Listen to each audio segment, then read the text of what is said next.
RSS अध्यक्ष मोहन भागवत ने 2 दिन पहले देश में बढ़ती मुस्लिम आबादी पर अपनी चिंता जताई थी। उन्होंने कहा था कि भारत को पाकिस्तान बनाने की कोशिशों के तहत साल 1930 से मुस्लिम आबादी को बढ़ाने का संगठित प्रयास किया गया। अब भला मुसलमानों की बात हो और AIMIM चीफ असदुद्दीन ओवैसी कैसे चुप रह सकते थे, वो भी तब जब टिप्पणी करने वाला कोई और नहीं खुद आरएसएस के अध्यक्ष भागवत हो। तो ओवैसी ने भी पलटवार किया और तगड़ा पलटवार किया।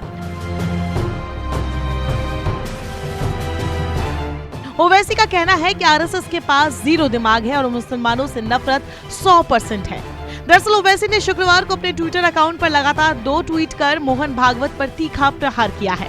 पहले ट्वीट में उन्होंने लिखा, आरएसएस के भागवत का कहना है कि 1930 से मुस्लिम आबादी बढ़ाने के लिए संगठित प्रयास किया जा रहा है। अगर हमारा डीएनए एक ही है तो हम गिनती क्यों कर रहे हैं। भारतीय मुस्लिम जनसंख्या वृद्धि दर में 1950 से 2011 के बीच सबसे तेज गिरावट देखी गई है। संघ के पास जीरो ब्रेन है, 100% मुसलमानों से नफरत है। ओवैसी यही नहीं रुके। दूसरे ट्वीट में उन्होंने लिखा, मुस्लिमों से नफरत करने की आरएसएस की आदत रही है। ऐसा कर वो समाज में जहर घोल रहा है। इस महीने की शुरुआत में मोहन भागवत ने कहा था कि हम सब एक हैं। इस बयान ने उनके समर्थकों को बहुत परेशान किया होगा, इसीलिए उन्हें फिर मुसलमानों को नीचा दिखाने और झूठ बोलने की ओर लौटना पड़ा। आधुनिक भारत में हिंदुत्व का कोई स्थान नहीं होना चाहिए। चलिए अब जरा आपको मोहन भागवत का वो बयान भी सुना देते हैं जिसमें उन्होंने कहा था कि भारत को पाकिस्तान बनाने और अपना प्रभुत्व स्थापित करने के उद्देश्य से 1930 से मुस्लिम आबादी को बढ़ाने का एक संगठित प्रयास किया गया। इसकी योजना पंजाब, सिंध, असम और बंगाल के लिए बनाई गई थी और ये कुछ हद तक सफल भी हुई।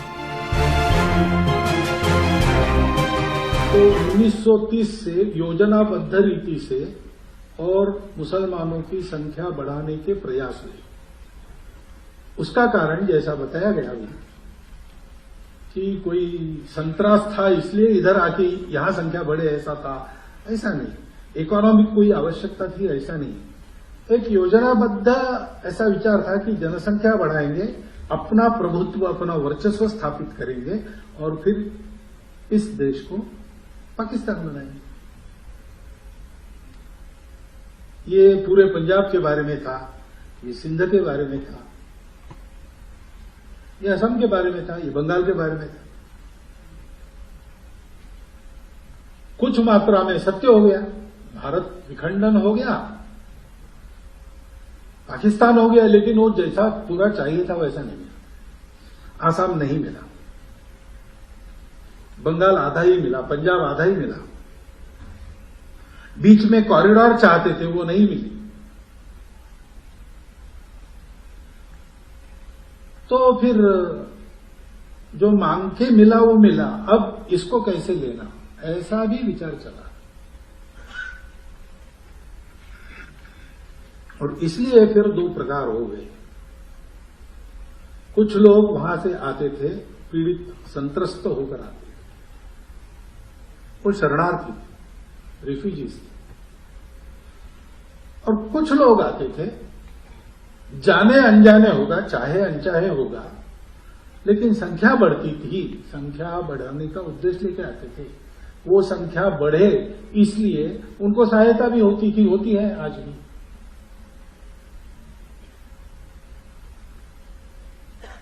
और जितने भूभाग पर हमारी संख्या बढ़ेगी उतने भूभाग पर सब कुछ हमारे जैसा होगा। जो हमारे से अलग है वो हमारे दया पर वहां रहेगा अथवा नहीं रहेगा। पाकिस्तान में यही हुआ, बांग्लादेश में यही हुआ, यानी वो भी पाकिस्तानी था। तो 4 बार तो बहिर्गमन हुआ ही, जो अलग थे, मेजॉरिटी से जो अलग थे उनका बहिर्गमन हुआ। कारण कुछ नहीं था, वो अलग थे, यही कारण। बता दें, भागवत का ये बयान बुधवार को आया था जब वो असम में NRC और CAA पर लिखी एक पुस्तक का लोकार्पण करने पहुंचे थे।